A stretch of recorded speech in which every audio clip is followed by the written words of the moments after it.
하나님의 아들 예수님이 사람의 몸을 입고 이 세상에 오신 성탄절 크리스마스가 이제 앞으로 3일 남았습니다. 인류는 3명의 천재 덕분에 큰 혜택을 입고 많은 변화를 맛보았다라는 기사를 본 적이 있습니다. 세상을 크게 이롭게 한 과학자를 3명만 꼽는다면 첫째는 아이작 뉴턴입니다. 만류 인력 법칙과 고전 역할을 정립을 해서 현대 과학의 기초를 마련하고 물리학, 수학, 천문학 등의 여러 분야에 큰 영향을 미친 사람입니다. 두 번째로는 마리 퀴리라는 사람입니다. 방사능 연구로 유명을 해서 최초로 노벨상을 2개를 받은 사람인데 그 업적으로 암 치료와 같은 의학 분야에 큰 기여를 했습니다. 세 번째로는 알베르트 아인슈타인입니다. 상대성 이론을 통해서 시간과 공간에 대한 새로운 이해를 열어주었고 현대 물리학에 지대한 영향을 끼쳤습니다. 그 외에도 수많은 사람들이 있겠지만 인류에게 큰 유익을 주는 과학자들입니다. 인류의 역사를 2개로 나누는데 BC와 AD입니다. AD와 BC의 뜻이 뭐냐? AD는 라틴어로 에노 도미니의 약자입니다. 이 뜻은 주님 이후다 그런 뜻입니다. BC는 말 그대로 영어의 첫자를 땄는데 비포 크리스트입니다. 예수님 이전의 역사를 BC라고 하고 예수님 이후의 역사를 AD라고 한다라는 것입니다. 2000년 전에 역사의 BC와 AD를 나누신 예수 그리스도가 이 세상에 오심으로 이 인류가 어떤 혜택과 축복을 누리게 되었는가를 어떻게 다 설명할 수가 있겠습니까? 이 세상에 있는 모든 종이를 다 끌어모아도 그 내용을 다 쓸 수가 없을 것입니다. 예수님으로 인해서 얻은 은혜와 간증과 삶의 무게들을 종이로 어떻게 다 기록할 수 있겠냐라는 것입니다. 그럼에도 불구하고 어두움에 쌓여 있는 이 세상 사람들은 하나님의 아들 예수님이 오심으로 인해 우리 인류가 어떤 놀라운 축복과 은총을 입었는지 잘 모르고 있고 알고 있다 해도 말하는 것을 꺼리고 있습니다. 필립 안시라고 하는 탁월한 저술가가 현대의학의 지식을 빌려서 예수님의 탄생을 이렇게 설명을 했습니다. 만물을 만드신 하나님께서 작아지시고 작아지시고 또 작아져서 마침내 하나의 난세포가 되어가지고 불안에 떨고 있는 이 10대 소녀 마리아의 몸속에 이 태아로 형성되기까지 세포 분열을 계속해서 결국 아기로 이 세상에 예수님이 오셨다는 이야기입니다. 천지 만물을 창조하신 하나님이 크고 광대하신 하나님이 그렇게 작아지고 작아져서 이 한 소녀의 몸속에 오신 일이 있을 수 있느냐라는 것입니다. 그렇다고 해서 예수님이 탄생을 하실 때에 유대 나라에 있는 왕과 모든 귀족들이 정장을 하고 서서 하늘에 하나님의 영광이 이 땅에 임했으니 하고 엎드려 경배를 했습니까? 뭐 빵빠레를 불렀습니까? 축하를 했습니까? 아무도 그를 환영하지도 않았을 뿐만 아니라 알아보지도 못했습니다. 마곡간에 짐승 몇 마리, 또 마리아와 천사들의 말을 듣고 달려온 가난하고 천한 몇 명의 목자들 외에는 그렇게 작아져서 그토록 낮아져서 이 세상에 예수님이 오셨음에도 놀라는 사람도 없고 영접하는 사람도 없었습니다. 하나님이 얼마나 크신 분인지 영상을 한번 잠깐 하나 보겠습니다. 우리 은하의 크기 10만 광년. 그래서 광년이라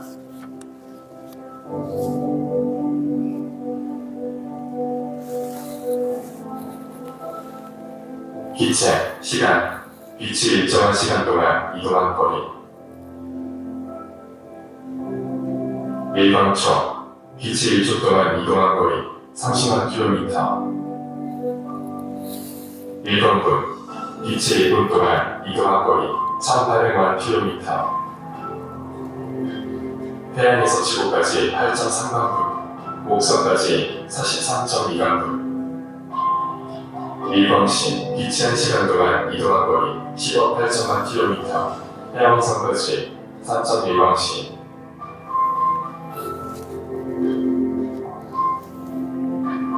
일광일, 빛이 하루 동안 이동한 거리 250억 킬로미터.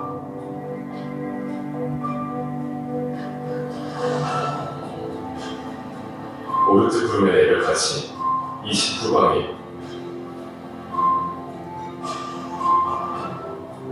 일광년, 빛이 2년 동안 이동한 거리 9조 4천억 킬로미터. 가장 가까운 별과 여행성 프록시마 센타우리의 프록시마비까지 빛의 속도로 4.25광년. 100광년, 빛이 100년 동안 이동한 거리 946조 킬로미터.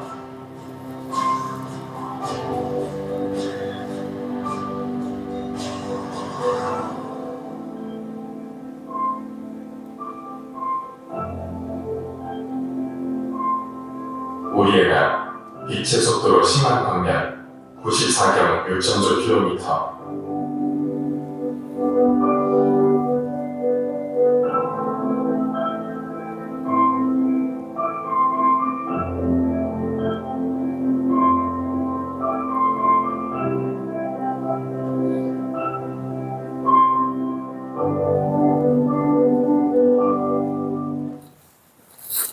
이해가 되셨는지 모르겠습니다.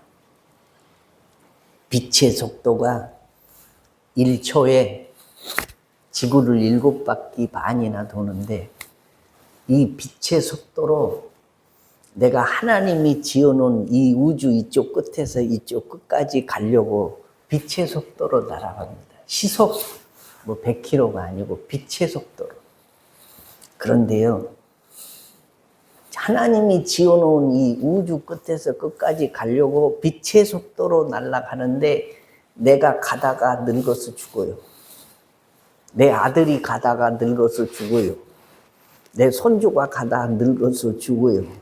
이렇게 가는데 1대, 2대, 3대, 4대, 5대, 6대, 7대, 100대까지 가도 빛의 속도로 하나님이 지어놓은 우주의 이쪽 끝에서 저쪽 끝에까지 갈 수 있다 없다? 잘 모르시겠습니까? 도착을 할 수가 없어요. 사람이 하나님이 지어놓은 우주의 이쪽 끝에서 저쪽 끝까지 가는 길은 도저히 불가능해요. 그것도 빛의 속도로 가도 불가능해요. 하나님이 말씀 한마디로 지어놓은 이 우주가 그렇게 크고 광대무변하다라는 것입니다. 그런데 그 하나님이 요 작은 세포, 난세포 하나로 작아지고서 예수님의 몸을 입고 이 세상에 오신 분이 곧 우리 구주 예수 그리스도다라는 것입니다. 영국의 여왕 엘리자베스라는 이 할머니가 종종 외국을 국빈으로 방문을 합니다. 그 행차를 놓고 많은 언론들이 호들갑을 떨면서 경쟁하듯이 여왕의 의전품 목록에 대해서 보도를 합니다. 행사 때마다 이 2번씩 갈아입을 옷을 가지고 가고, 누가 혹시 죽었을 때에 대비해서 여왕이 행차할 때는 상복까지 준비를 해 갑니다.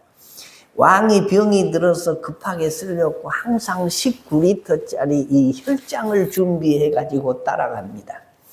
화장실에 가서 아무 변기나 앉으면 안 되니까 항상 새로운 화장실에 앉아 있는 것과 같이 이 변기 깔개를 챙기고 갑니다.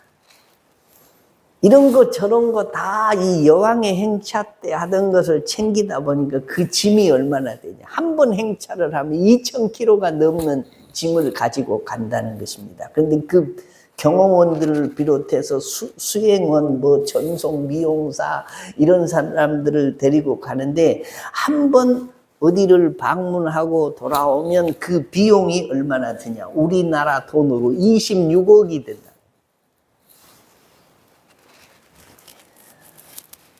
이렇게 많은 돈을 들여서 행차를 하니까 여왕이 가는 곳에는 유명한 사람들이 다 모여서 그를 영접하고, 언론사들이 또 사실을 보도하느라고 이만저만 요란을 떠는 게 아닙니다. 만약 하나님의 눈으로 그런 것을 보실 때에, 영국이라고 하는 나라는요, 하나님이 지어놓은 이 우주 천지 만물 가운데 이게 점 하나만 또 못해요. 점.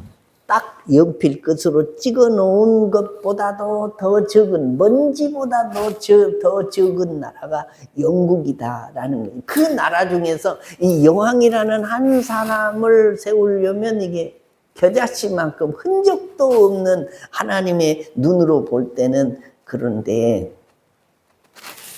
하나님의 아들, 그 크신 분이 이 세상에 오신 것 외에는 누구 하나 주목하는 사람이 없었습니다. 도대체 왜 하나님이 이 비천한 땅에 비천한 몸을 입고 이 세상에 오셔야만 했습니까? 오늘 읽은 이 말씀 가운데 14절이 바로 그 해답입니다. 14절이 뭡니까? 같이 한번 읽어볼까요? 시작. 지극히 높은 곳에서는 하나님께 영광이요, 땅에서는 하나님의 기뻐하신 사람들 중에 평화로다. 자, 평화를 주시기 위해서 하나님이 사람이 되셔서 오셨습니다. 살롬이요, 에이레, 우리나라 말로 하면 화평이요, 화목을 주시기 위해서 하나님이 사람의 몸을 입고 작고 작아지다가 결국 이 세상에 오셨다는 것입니다. 본문 바로 위에 있는 1장 79절에 보면, 예수님을 영접하기 위해서 6개월 먼저 세상에 보냄을 받았던 세례 요한의 아버지가 성령의 충만함을 입고 예수 그리스도에 대해서 예언한 말씀 가운데 이런 구절이 나옵니다. 예수님이 오시면 어두움과 죽음의 그늘에 앉은 자에게 비치고 우리 발을 평강의 길로 인도하시리로다 라고 했습니다. 하나님이 그토록 작아지셔서 이 세상에 꼭 오셔야 될 이유, 그것은 우리에게 평강을 주시기 위해서였습니다. 평안을 주시기 위해서였습니다. 이런 의미에서 수천 년 전에 이사야는 장차 이 세상에 오실 예수 그리스도를 내다보면서 별명을 붙였는데 평강의 왕이라고 불렸습니다. 평화의 왕이라고. 그럼 어떤 평화냐? 어떤 화평이냐? 첫째는 예수 그리스도는 우리를 하나님과 평화, 화목하고 화평하게 하시려고 오셨습니다. 믿으시면 아멘. 성경적으로 표현을 하면 예수 그리스도는 하나님과 우리 사이를 화목시키기 위해서 오셨습니다. 여러분은 예수 없는 현 주소가 무엇인지 아셨습니까? 골로새서 1장 21절에 아주 명료하게 그리고 간단하게 우리의 현 주소에 대해서 이렇게 말합니다. 악한 행실로 멀리 떠나 마음으로 하나님과 원수된 너희는, 이것이 우리 현 주소입니다. 여러분, 어린 아들이 아버지와 원수가 되어서 어떻게 하루인들 마음 편히 살 수 있겠습니까? 신하가 임금과 원수가 되어서 어떻게 하룻밤인들 베개를 높이 베고 잠을 잘 수가 있겠습니까?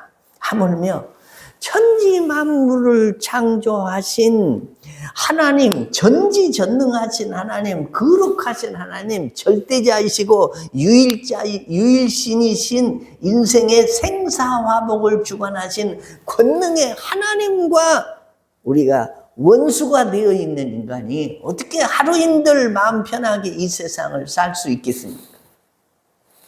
다 영적으로 눈이 어두워서 알지 못하기 때문에 다리 뻗고 잠잘 수 있을 뿐이지요. 인간의 이와 같은 저주스러운 처지를 보다 못한 하나님은 오래전부터 인간과 화해하려고 노력을 하셨습니다. 평화하기를 원하셨습니다. 그래서 한때는 많은 선지자를 보내기도 했습니다. 그리고 어떤 때는 한 세대를 완전히 불로 심판을 하시면서 다시는 인간이 하나님을 함부로 거역하고 범죄하지 못하도록 경고도 하셨습니다. 어떤 때는 소돔과 고모라와 같이 악하고 음란하고 더러운 성을 본보기로 유황불로 심판을 하시면서 남아있는 이 지구상의 사람들에게 경고를 해서 하나님 앞에 회개하고 돌아오도록 메시지를 보냈습니다. 그러나 아무도 하나님의 이와 같은 화해의 몸짓에 눈을 돌리는 자가 없었습니다. 반응을 보이지 않았습니다. 생각도 못한 하나님께서 드디어 중대한 결정을 내리셨습니다. 내가 직접 내려가 보아야 되겠다. 그래서 예수님을 보내신 것입니다. 자기 아들을 사람의 몸을 입혀서 세상에 보냈었습니다. 그것도 다수에 해당하는 이 평민의 모습으로, 가난하고 힘없는 사람의 모습으로 이 세상에 친히 오게 하셨습니다. 하나님이 이렇게 직접 찾아오신 이유가 뭐라고요? 원수된 인간과 화목시키기 위해서. 동의하시면 아멘. 하늘의 영광을 버리시고 하나님 되심을 부인하고 사람의 모습, 그것도 천한 사람의 몸을 입고 마국간에 탄생하셔서 우리를 찾아오신 하나님은 에베소서 2장 14절 이하에 보면 이런 말씀이 있습니다. 예수 그리스도는 우리의 화평이신지라 오셔서 먼 데 있는 너희에게 평안을 전하고 가까운 데 있는 자들에게 평안을 전하셨으니 이는 저로 말미암아 우리 둘이 한 성령 안에서 아버지께 나아감을 얻게 하려 하심이라 라고 했습니다. 여러분, 오늘 예배드리기 위해서 이 자리에 나온 우리 모두가 얼마나 행복한 사람입니까? 왜 그렇습니까? 우리에게 평화를 주신 예수님 때문에 우리는 오늘 하나님 아버지를 찬양하면서 예배하고 있는데, 이런 축복은 아무나 받는 게 아니라는 거죠. 여러분, 원수가 혹 있습니까? 이 지구상에 한 사람하고만이라도 원수 맺고 살아도 우리는 발 뻗고 편히 잘 수가 없는데, 하물며 만유의 주 대신 이 광활한 우주 천지 만물을 창조하신 전능자 하나님과 원수 맺은 사람이 어떻게 세상에서 복 있고 편하게 살 수 있겠습니까? 14절을 우리가 다시 볼까요? 이것이 아무나 누리는 축복이 아니라고 합니다. 같이 또 읽겠습니다. 시작. 지극히 높은 곳에서는 하나님께 영광이요, 땅에서는 하나님이 기뻐하신 사람들 중에 평화로다. 아멘. 이 말씀이 무슨 말씀이냐? 하나님과 원수된 인간을 하나님과 다시 손잡고 회복하도록 하시기 위해서 예수님이 오셨다면 온 인류를 다 그렇게 구원하셔야 할 텐데, 하나님이 한정시켜 놨다는, 하나님이 기뻐하신 사람들, 하나님이 기뻐하신 사람들만 평화를 맺게 하시고 하나님과의 원수 관계를 풀게 하셨다라는 겁니다. 누구만이 하나님과 평화할 수 있느냐?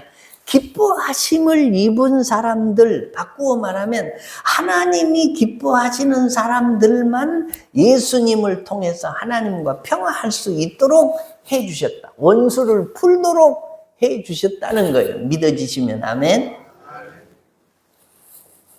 우리가 교회 앞마당 전도 하잖아요. 요즘에 사람이 지나가면 안녕하세요.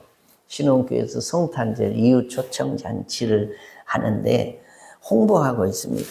천막 안에 들어가서 날도 추운데 따뜻한 차 한잔 하시고 선물도 받아가세요. 그럼요, 10명한테 하면 한 2명 정도는 못 이긴 척하고 들어옵니다. 그러면 차도 끓여주고 또 복음도 전하기도 하고 서명도 받고 인생살이 이야기도 해가고 또 어떤 사람을 위해서 기도해 주기도 하고 그리고 서명 받고 보냅니다. 그런데 그 8명 정도는요, 내게 그렇게 권하고 있는 너희하고는 나는 차원이 다른 사람이다. 그리고 아주 이 어깨를 뻣뻣이 세웁니다.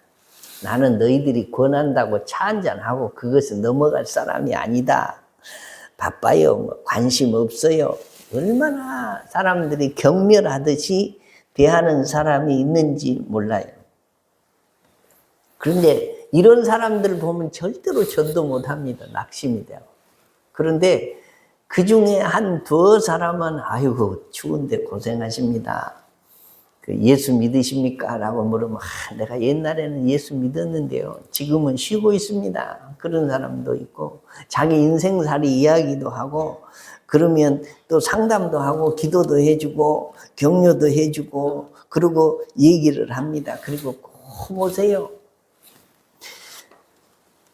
사람들이요. 예수님이 우리를 화목하게 해주시려고 하나님과 화평하게 해주시려고 하나님의 명을 받아 이 세상에 오셨는데 자신들이 하나님과 원수되어 있는지를 아예 생각지도 않습니다. 알지도 못합니다. 깨닫지도 못합니다. 그래서 성경은 말해요. 성령으로서가 아니고서는 하나님을 아버지로 부를 수도 없다고 말해요. 그러니까 사람이 구원되는 것은요, 이게 기적이 일어나야 구원이 이루어집니다. 기적 없이 어떻게 그들이 예수를 믿습니까? 기적 없이 어떻게 하나님을 아버지라고 부릅니까? 기적 없이 어떻게 예수님이 내 죄를 위해서 십자가에 못 박혀 죽으셨고 내가 그를 믿으면 구원 얻는다고 하겠습니까? 예수님이 이 세상에 오신 이유는 원수된 인간과 화목하기 위해서 오셨고 성령을 통해서 기적을 일으켜서 그것을 믿게 하신다라는 것입니다. 하늘의 영광을 버리시고 하나님 되심을 부인하고 사람의 모습, 그것도 천한 사람의 모습을 입고 마국간에 탄생하셔서 우리를 찾아오신 하나님은 에베소서 2장 14절 말씀에 아까도 읽은 성경입니다만 예수 그리스도는 우리의 화평이신지라 오셔서 먼 데 있는 너희에게 평안을 전하고 가까운 데 있는 자들에게 평안을 전하셨으니 이는 저로 말미암아 우리 둘이 한 성령 안에서 아버지께 나아감을 얻느니라 라고 말씀합니다. 하나님이 기뻐하심을 입은 사람들만 평화를 누리게 돼 있어요. 근데 우리가 하나님이 기뻐하실 만한 조건을 갖추고 있는 사람이냐? 아닙니다. 아무리 생각을 해봐도 염호로 생각을 해봐도 나는 하나님의 기뻐하심을 입을 만한 이 조건이 건덕지가 1도 없는 사람. 잘난 것도 아니고요. 뼈대가 있는 집안도 아니고요. 돈이 많지도 않고요.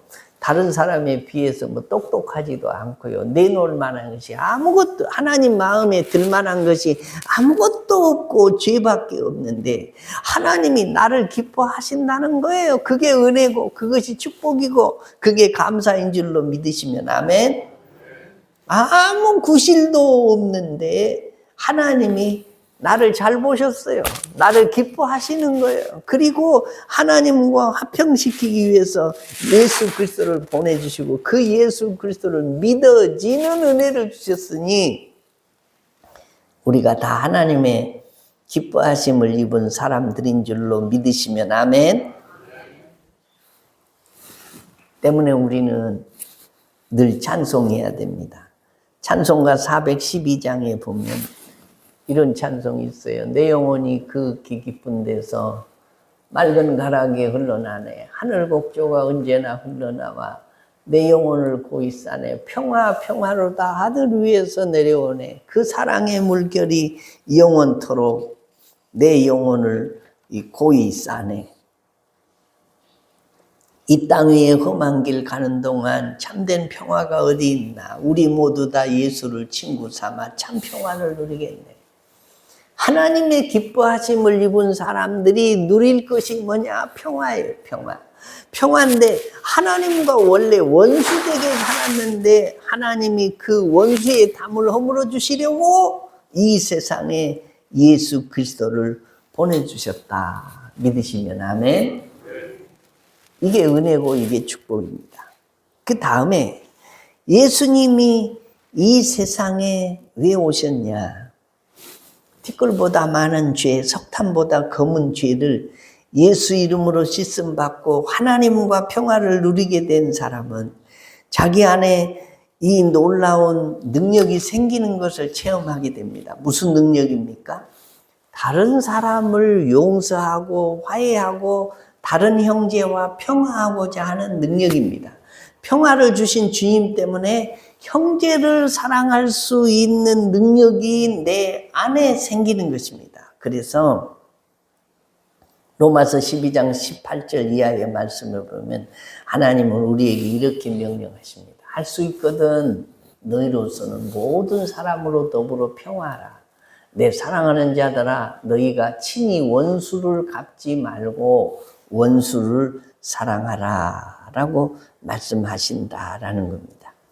하나님의 기뻐하심을 입고 하나님과 원수된 관계에 담이 허물어진 것을 깨닫는 사람은 사람과의 맺힌 담을 헐기를 원한다라는 거예요. 그래서 예수님이 이 세상에 왜 오셨냐? 두 가지입니다. 첫째는 하나님과 원수된 우리들을 화목하게 하시고 화평하게 하시고 평화롭게 하시려고. 두 번째는 사람과 사람 사이에 담을 쌓아놓고 원수된 관계를 맺고 산 사람들끼리 서로 사랑하고 이해하고 서로 덮어주고 아름다운 관계를 맺고 살라라는 겁니다.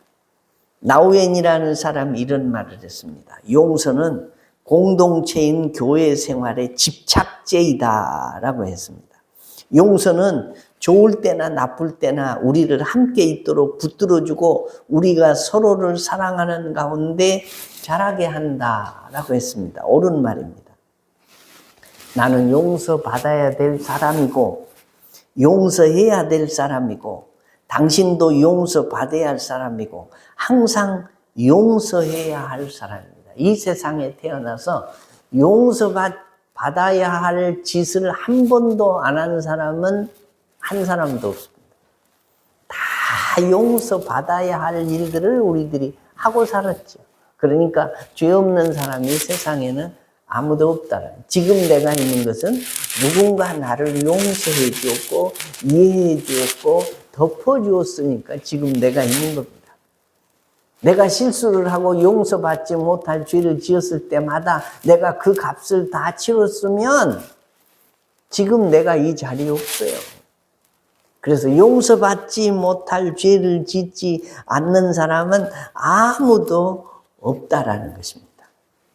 그럼에도 불구하고 교회 안에서 보면은 평화의 왕을 아직도 만나지 못한 사람처럼 형제와 원수가 되어 있는 사람도 있고 한 번 상처받으면 두고두고 그 상처가 묵은 상처가 되어서 고침을 받지 못하는 비극도 여기저기도 있습니다. 입으로는 용서한다고 하면서도 마음 한귀퉁이라는 이게 꽁한 게 있어가지고 한 번만 더 그랬단 봐라 하고 기다리고 벼르고 있는 사람도 있다라는 거지요.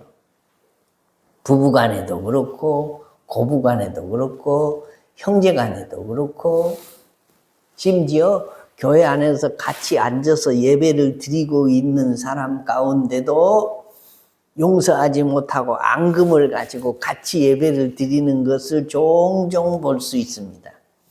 그래서 그 사람이 있을 때는 잘해준 듯 하다가도 그 사람만 없으면 흉보고 묘하게 그 사람을 싫어하는 그런 사람들도 없잖아 있습니다. 그러나 예수님이 이 세상에 오신 것은 먼저 하나님과 원수된 것을 풀어 화목해 하시려고 오셨다라고 말씀하시고, 두 번째로는 하나님과 화목하게 된 우리 그리스도인들이 사람과 형제와 자매끼리 서로 화목하고 살게 하기 위해서 예수님이 이 세상에 오셨다라는 것입니다. 그래서 성 프란시스는 주여 나를 평화의 도구로 써주셔서 미움이 있는 곳에 사랑을, 다툼이 있는 곳에 용서를, 분쟁이 있는 곳에 일치를 가져오는 자 되게 하소서라고 하나님 앞에 늘 기도했다라는 것입니다. 사랑하는 성도 여러분, 이제 말씀을 마치겠습니다. 우리가 성탄절에는 예수님이 이 세상에 오신 성탄절에 대한 설교도 할 수 있겠지만 우선 불신자들을 상대로 설교를 해야 되니까 성탄절 설교하기가 힘듭니다. 오늘 우리가 하나님께 영광, 사람들 중에 평화, 이 말씀을 우리가 듣는데 예수님이 이 세상에 오신 이유가 두 가지라는 거예요. 하나님과 원수된 우리를 화목해 하시려고, 화평케 하시려고. 그 다음에 사람과 사람 사이에 원수되고 골지고 등지고 사는 것을 이게 갈무리해서 서로 용서하고 이해하고 덮어주고 사랑하고 살라고 예수님이 이 세상에 오셨다는 것입니다. 동의하시면 아멘. 이 예수님을 맞아들이는 성도들은 하나님과 더 화목해야 되고 같은 형제 자매끼리 더 화목해야 된다라는 것입니다. 이 주님을 맞이하고 성탄절이 가까울수록 우리 주님이 세상에 오신 목적을 골똘히 묵상하고 하나님께 더 가까이 나가서 화목하고 여러분과 가까운 사람끼리 가족, 이웃, 또 남편, 아내, 자식, 형제, 부모, 친구 이런 사람들과 화목하는 주님의 뜻을 그대로 이루어드리는 믿음의 종들 되시기를 주의 이름으로 축원합니다.